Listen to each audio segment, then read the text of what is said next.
Trade with Kamran Bhavani. क्या आप stock exchange में इन्वेस्ट करके पैसा कमाना चाहते हैं तो हमारे ग्रुप को ज्वाइन करें। हम आपको देंगे बर वक्त और बेहतरीन मशवरे। हमारे पास अकाउंट खोलने और ग्रुप ज्वाइन करने के लिए इन व्हाट्सएप नंबर पर राब्ता करें। कामरान मेमन भवानी 0345-826-4499। बिस्मिल्लाहिर्रहमानिर्रहीम। अस्सलाम वालेकुम मेंबर्स, मैं कामरान मेमन बावनी आप देख रहे हैं यूट्यूब का चैनल। सो क्लेम या ब्लेम नहीं है। आज के इस वीडियो में हम बात करेंगे मार्केट इज फॉलिंग, मार्केट क्यों गिर रही है, व्हाट नेक्स्ट, आगे क्या होगा, इसके ऊपर हम बात करेंगे। वीडियो के स्टार्ट करने से पहले करेंगे एक अच्छी बात। सदका करने से माल में कोई कमी नहीं होती और अफुदर गुजर करने से इंसान की इज्जत में इजाफा ही होता है। और जो कोई भी अल्लाह ताला के लिए आजिज़ी इख्तियार करे अल्लाह ताला इसे बुलंद फरमाएगा। बिल्कुल सदका करते रहें और दरगुजर करते रहें। इसके अलावा रमज़ान का महीना स्टार्ट हो रहा है। अल्लाह ताला यानी कि खूब आपको नेकियां करने की तौफीक दे और मुझे भी तौफीक दे। हमारी जो भी इबादत हो अल्लाह ताला अपनी बारगाह में कबूल मंजूर फरमाए।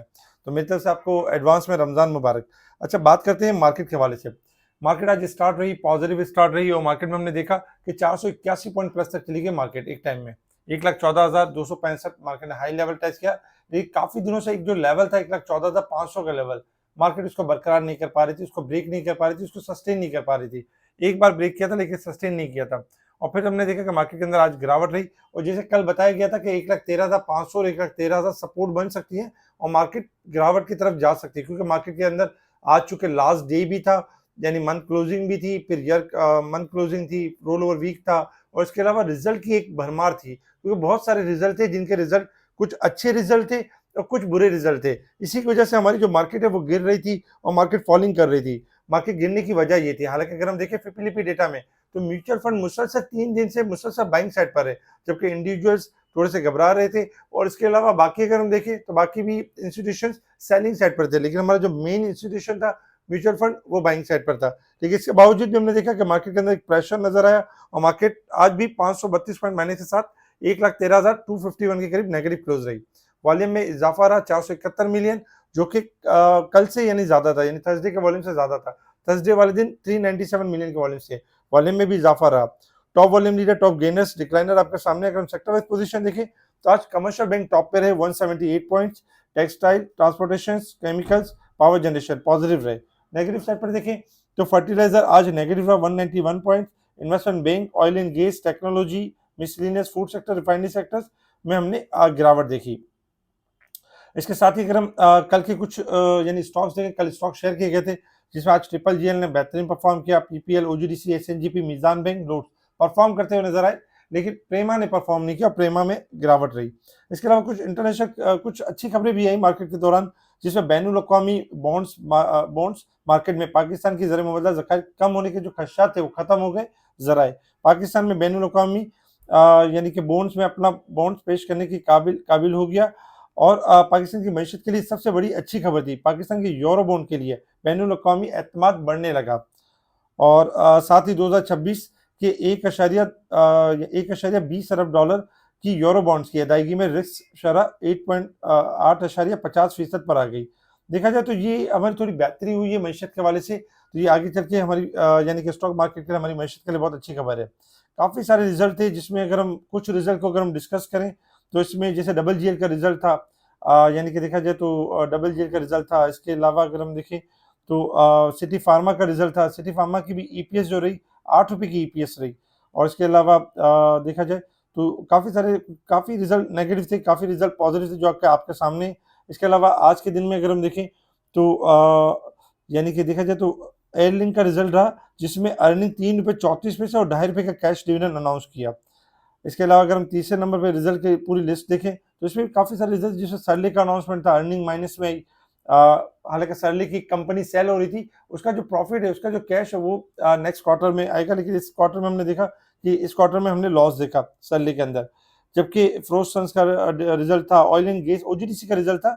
ओजीडीसी 9.5 रुपये की 9.63 पैसे की ईपीएस रही और 4.5 पैसे का कैश डिविडेंड अनाउंस किया। जबकि अगर हम लास्ट पिक्चर में देखें तो पाकिस्तान पेट्रोलियम का रिजल्ट रहा जिसमें 2 रुपये कैश डिविडेंड अनाउंस किया और इसके साथ ही पायनियर सीमेंट ने तकरीबन अगर हम देखें तो अर्निंग 7.70 रुपये और 5 रुपये का कैश डिविडेंड अनाउंस किया। ये बहुत सारे रिजल्ट थे जिसकी वजह से मार्केट आपकी वॉलेटाइल परफॉर्म कर रही थी और मार्केट एक डायरेक्शन क्लियर नहीं कर पा रही थी, जिसकी वजह से हमने देखा कि मार्केट आज नेगेटिव क्लोज रही। इसके अलावा अगर हम इंटरनेशनल लेवल्स के ऊपर देखें क्रूड ऑयल के हवाले से, तो क्रूड ऑयल इस वक्त चल रहा है आपका $69.40 के पास। कल क्रूड ऑयल $70.40 के पास चला गया था और फिर हमने गिरावट देखी। क्रूड ऑयल इस वक्त $69.40 के पास है। $70 जो है वो रेजिस्टेंट लेवल है। अगर ये ब्रेक कर जाता है तो नो डाउट 71 से लेकर 72 जाएगा, अदरवाइज 69 से लेकर 68-50 फिर टेस्ट कर सकता है। 70 रेजिस्टेंट लेवल है, अगर ये ब्रेक होता है तो अपसाइड की तरफ है। इसी तरीके से अगर हम गोल्ड सिल्वर को देखें तो गोल्ड सिल्वर में अच्छी खासी गिरावट आ चुकी है, क्योंकि कॉन्ट्रैक्ट चेंज हो रहा है गोल्ड सिल्वर का। तो गोल्ड सिल्वर हाईली ओवरसोल्ड है, किसी भी टाइम बाउंस बैक कर सकते हैं। इसी तरीके से अगर हम देखें तो इंटरनेशनल लेवल्स के ऊपर बिटकॉइंस अच्छा खासा गिरावट की तरफ आ चुका है। 1,08,000 के करीब था और वहां से प्रेडिक्शन की जा रही थी कि 2 लाख हो जाएगा, लेकिन उस वक्त भी यही कहा जा रहा था कि इसने जो है 80,000 का मजा यानी चखना है। और आज हमने देखा कि 80,000 का लेवल ये टेस्ट कर चुका है। 72,000 सपोर्ट है, लेकिन एक्सपेक्टेड है क्योंकि लास्ट डे है तो किसी भी टाइम रिबाउंड कर सकता है बिटकॉइन, जिसमें 8,000 तक 88,000 तक रिबाउंड कर सकता है, लेकिन फिर सेलिंग स्टार्ट होगी। अच्छा, अगर हम resistance level and support level देखें मार्केट के हवाले से तो 622 पॉइंट ओवरसोल्ड है मार्केट। इस वीक के हिसाब से नेगेटिव क्लोज रही है, ओवरसोल्ड क्लोज रही है। साल और मंथ के हिसाब से थोड़ी ओवरबोट क्लोज रही है। मार्केट के हिसाब से अगर हम टेक्निकल चार्ट के हिसाब से आ जाएं कि मार्केट ने मूव किस तरीके से करना है, देखिए मार्केट में अगर हम देखें तो मार्केट पिछले 1-1.5 मंथ से आपकी रेंज बाउंड परफॉर्म कर रही है, यानी 1,11,000 तक आती है और फिर 1,15,800 तक आके फिर रिवर्स हो जाती है।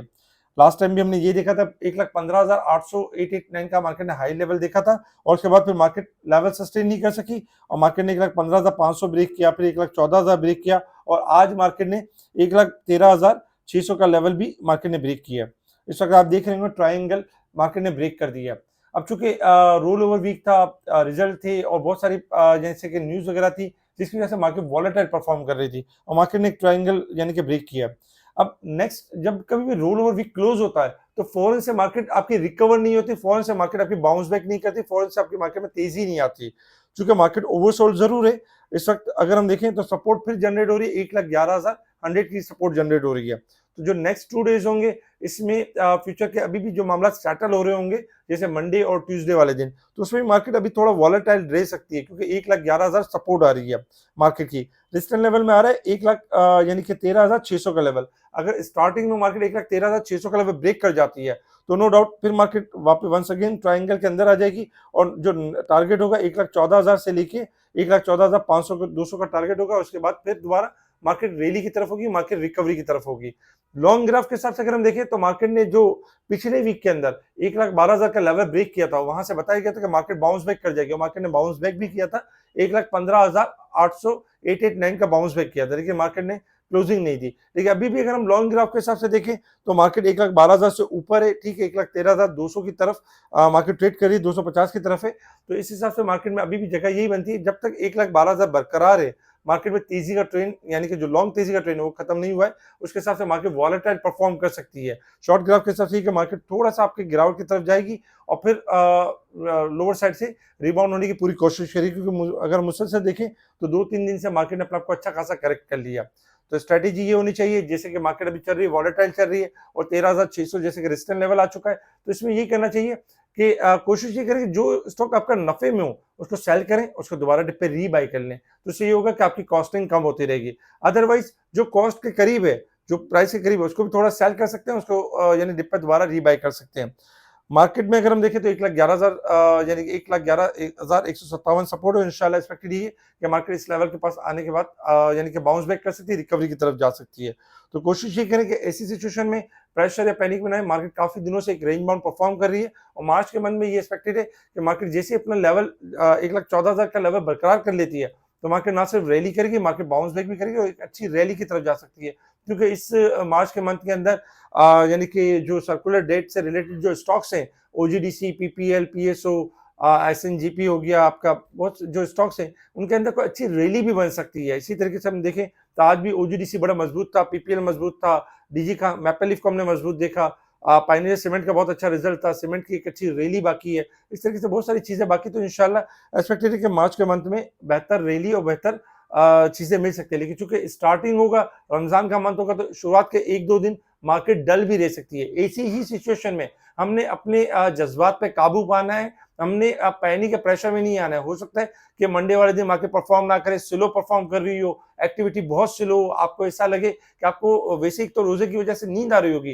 लेकिन मार्केट देख के मजीद नींद आना शुरू हो जाए, तो ऐसे में घबराना नहीं है, ऐसे में वेट करना है और अपनी डिलीवरी को लोअर साइड पे नहीं छोड़ना है। कोशिश ये करनी कि मार्केट में 1-2 दिन सुस्त रहेंगे और उसके बाद फिर मार्केट आपकी मूड पर आना शुरू हो जाएगी और इंशाल्लाह फिर मार्केट एक्टिव यानी कि रिबाउंड भी करेगी और अच्छी रैली भी करेगी। इसके अलावा कुछ स्टॉक्स के हमने यानी कि target resistance level target share कर दिए, रेजिस्टेंस लेवल है बेसिकली टारगेट शेयर कर दिए। ये रिकवरी एक्सपेक्टेड है, रिकवरी कर सकते हैं, जिसमें एटीआरएल भी है, एनआरएल भी है, पीआरएल भी है, बहुत सारे स्टॉक्स हैं, इनकी कर दिए। स्पेशल ग्रुप में टाइमली चीज़ों को हाईलाइट किया जा रहा होता है, बताया जा रहा होता है, स्टॉक्स के बढ़ने से पहले कॉल भी दी जा रही होती है, इंडेक्स के हवाले से अपडेट दी जा रही होती है। स्पेशल ग्रुप से जुड़ने के लिए आप कॉन्टैक्ट कर सकते हैं मुझसे व्हाट्सएप पर। इसके अलावा कहीं पे भी आपका अकाउंट आप चाहें तो हमारी तरफ स्विच कर सकते हैं। जिनके अकाउंट मुनीर खानानी के अंदर है, जस्ट एक ईमेल करके व्हाट्सएप सर्विस की फ्री सर्विस अवेल कर सकते हैं। ठीक है जी, शुक्रिया। कामना मेमन भावानी, अल्लाह हाफ़िज़।